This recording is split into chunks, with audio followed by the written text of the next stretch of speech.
اعوذ باللہ من الشیطان الرجیم بسم اللہ الرحمن الرحیم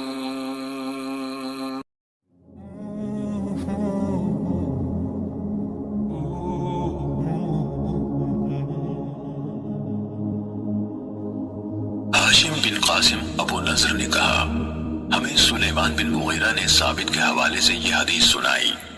انہوں نے حضرت انس بن مالک رضی اللہ عنہ سے روایت کی کہ ہمیں رسول اللہ صلی اللہ علیہ وسلم سے غیر ضروری طور پر کسی چیز کے بارے میں سوال کرنے سے روک دیا گیا، تو ہمیں بہت اچھا لگتا تھا کہ کوئی سمجھدار بادی نشین آپ کی خدمت میں حاضر ہو اور آپ سے سوال کرے اور ہم بھی جواب سنیں۔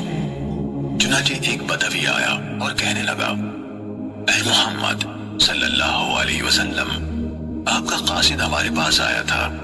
اس نے ہم سے کہا کہ آپ فرماتے ہیں اللہ تعالیٰ نے آپ کو رسول بنا کر بھیجا ہے۔ آپ نے فرمایا اس نے سچ کہا۔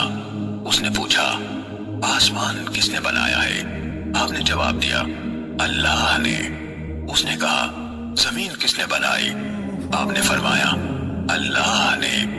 اس نے سوال کیا یہ پہاڑ کس نے کاٹے ہیں اور ان میں جو کچھ رکھا ہے کس نے رکھا ہے؟ آپ صلی اللہ علیہ وسلم نے فرمایا اللہ نے۔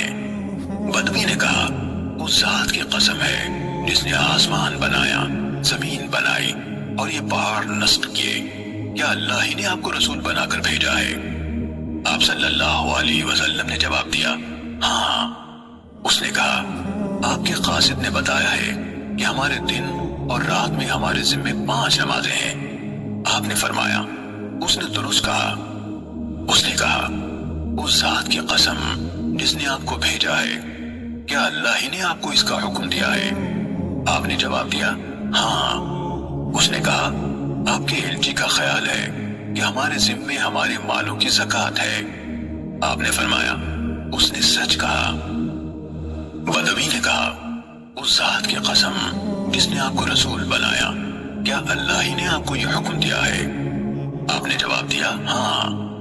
اعرابی نے کہا آپ کے الچی کا خیال ہے کہ ہمارے سال میں ہمارے ذمے ماہ رمضان کے روزے ہیں؟ آپ نے فرمایا اس نے صحیح کہا۔ اس نے کہا اس ذات کی قسم جس نے آپ کو بھیجا ہے، کیا اللہ ہی نے آپ کو اس کا حکم دیا ہے؟ آپ صلی اللہ علیہ وسلم نے فرمایا ہاں۔ وہ کہنے لگا آپ کے بھیجے ہوئے قاصد کا خیال ہے کہ ہم پر بیت اللہ کا حج فرض ہے، اس شخص پر جو اس کے راستے کو طے کرنے کی استطاعت رکھتا ہو۔ آپ صلی اللہ علیہ وسلم نے فرمایا اس نے سچ کہا۔ حضرت انس رضی اللہ عنہ نے کہا پھر وہ واپس چل پڑا اور چلتے چلتے کہا اس ذات کی قسم جس نے آپ کو حق کے ساتھ بھیجا ہے، میں ان پر کوئی اضافہ کروں گا نہ ان میں کوئی کمی کروں گا۔ اس پر نبی کریم صلی اللہ علیہ وآلہ وسلم نے فرمایا اگر اس نے سچ کر دکھایا تو یقیناً جنت میں داخل ہوگا۔ صحیح مسلم حدیث نمبر 102۔